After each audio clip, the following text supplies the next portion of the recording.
Solidariedade para reduzir a fila de espera. Número de doadores de órgãos precisa dobrar. Na região, unidades como a Santa Casa de São José dos Campos são responsáveis por procedimentos de transplantes. Doadores precisam manifestar esse interesse à família. Polícia localiza rapaz suspeito de assassinar a namorada de 15 anos no bairro Água Quente, em Taubaté. 70 motoristas foram autuados durante o fim de semana por se recusarem a fazer o teste do bafômetro. Polícia realizou uma blitz na saída de um festival que acontece em São José dos Campos e contou com a ajuda de um novo bafômetro. Feira de profissões em Taubaté mostra a estudantes a realidade de diversas carreiras. Oportunidade para quem ainda está no ensino médio e não escolheu qual curso seguir.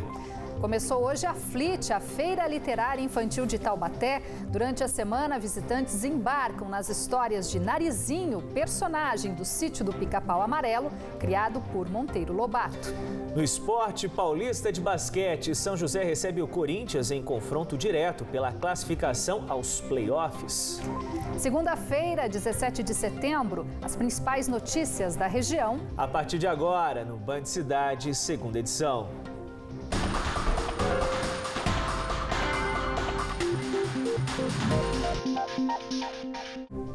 Olá, muito boa noite. Boa noite para você. O Brasil precisa dobrar o número de doadores de órgãos para conseguir atender a atual demanda existente. Com o número de órgãos insuficiente, quem entra na fila à espera de um transplante enfrenta um longo sofrimento que separa a vida da morte. Neste mês que conscientiza sobre a importância da doação de órgãos, as autoridades da área da saúde tentam sensibilizar as famílias a fazer este gesto que representa a continuidade da vida para quem precisa de um órgão. Este é o seu Edmar em 2014, com um quadro de cirrose hepática e apenas 5% do fígado funcionando. 4 anos depois, e ele nem parece a mesma pessoa. Totalmente recuperado após conseguir o transplante do órgão.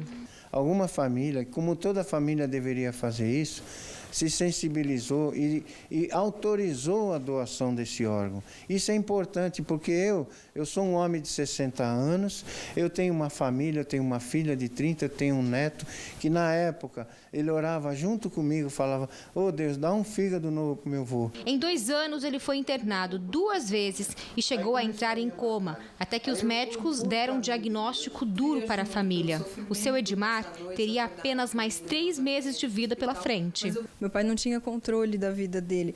Ele estava proibido de dirigir porque ele perdia a percepção de espaço. Ele não conseguia se alimentar sozinho porque tinha muita tremedeira na mão, na perna. Então, para mim, foi um período muito agoniante ver o meu pai passando por tudo aquilo. Quando ele estava em casa ainda ruim, eu via ele cambaleando todos os dias, todos tremendo. Eu ajudava ele a beber um copo de água, de Danone, assim, ajudava. E em menos de 20 dias na fila de transplantes no estado de São Paulo, o fígado veio. O caso do seu Edmar foi considerado grave, por isso que ele teve que fazer o procedimento às pressas aqui mesmo no Centro Cirúrgico da Santa Casa, que é considerada referência no transplante de fígado. Só que a realidade no Brasil e na região é que pela falta de doadores, muitos pacientes acabam ficando na fila por meses, não resistem e acabam morrendo. No total, são 32.716 pessoas à espera de um órgão no Brasil. No estado, 15.282 paulistas aguardam doadores.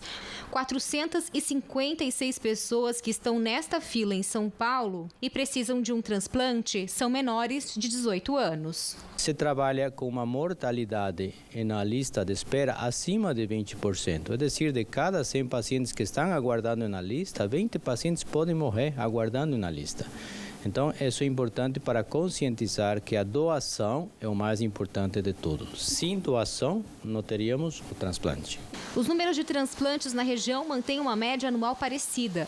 Na Santa Casa de São José dos Campos, em 2017, foram feitos 27 transplantes de fígado. Em 2018, 22 procedimentos foram realizados até agora. Já no Brasil, de janeiro a junho deste ano, foram 4.257 doações de coração, fígado, pâncreas, rins e pulmão, além de 7.396 procedimentos de córneas e 1.335 de medula óssea. Para ter uma ideia, nós tínhamos em 2010 10 doadores por milhão de habitantes. Atualmente nós estamos em 16,6 por milhão de habitantes. Então, existe um avanço? Existe. Estamos falando, não sei, aproximadamente de um 40% de aumento dos doadores. Então, tem sido realizado um trabalho da Secretaria da Saúde nesse sentido, conscientizando para as pessoas doarem os órgãos. Este é o melhor cenário das últimas 2 décadas. Claro, ainda temos problema, principalmente às vezes em hospitais do interior, que estão muito longe. Temos que melhorar, mas que tem avançado, hemos avançado bastante nesse tema de doação de órgãos. Mas ainda falta, como estou falando, nós precisamos em torno de 30 doadores por milhão de habitantes e estamos em 16,6 por milhão de habitantes. Ainda falta, mas estamos sim caminhando a passos firmes. Não tem que ter medo, tem que ter a caridade, porque se vai para baixo da terra, os órgãos vão se apodrecer. E esse órgão que hoje está aqui em mim, esse fígado que está aqui em mim, está dando sequência na minha vida já fazem 4 anos. E caso você tenha o desejo de ser um doador de órgãos, é importante comunicar à família sobre essa vontade. No Brasil, a doação de órgãos pode ser feita somente após a autorização familiar. Um homem de 22 anos, suspeito de matar a namorada, foi preso hoje em Ubatuba, no litoral norte. Ele foi encontrado no bairro Bela Vista. O rapaz era procurado pela polícia desde o mês de julho, quando teria assassinado a companheira, uma adolescente de 15 anos, numa praça no bairro Água Quente, em Taubaté. No momento do crime, outras 2 jovens estavam no local, mas conseguiram fugir. O caso é investigado como crime passional. Os bombeiros devem retomar amanhã as buscas ao homem desaparecido na represa de Paraibuna. As equipes se concentram em um ponto onde foram encontradas algumas peças de roupas. Um boletim de desaparecimento foi registrado na Polícia Civil no último sábado. Segundo os bombeiros, a família teria conseguido ligar para o celular do pescador, que teria sido atendido por outra pessoa, ainda não identificada. Amanhã começa a Semana Nacional do Trânsito. Em toda a região, ações educativas e de conscientização dos motoristas vão ser reforçadas. Nas rodovias, as blitz terão como foco o combate à embriaguez ao volante. Só neste fim de semana, cerca de 1.200 motoristas foram abordados na Via Dutra. Pelo menos 70 foram autuados por se recusarem a fazer o teste do bafômetro. E a operação contou com um novo equipamento que está agilizando o trabalho da Polícia Rodoviária Federal, é o etilômetro passivo. Há 10 anos, a lei seca tornou a punição mais dura para quem ingere bebida alcoólica e dirige. Ainda assim, flagrantes de imprudência colocam em risco a vida de muitos motoristas. Só neste fim de semana, a blitz da Lei Seca, realizada em conjunto pelas Polícias Rodoviária Federal, Militar e o Detran, abordou 1.200 motoristas na Via Dutra, na saída de um festival de música em São José dos Campos. 70 deles foram autuados por se recusarem a realizar o teste do bafômetro. 4 estavam embriagados.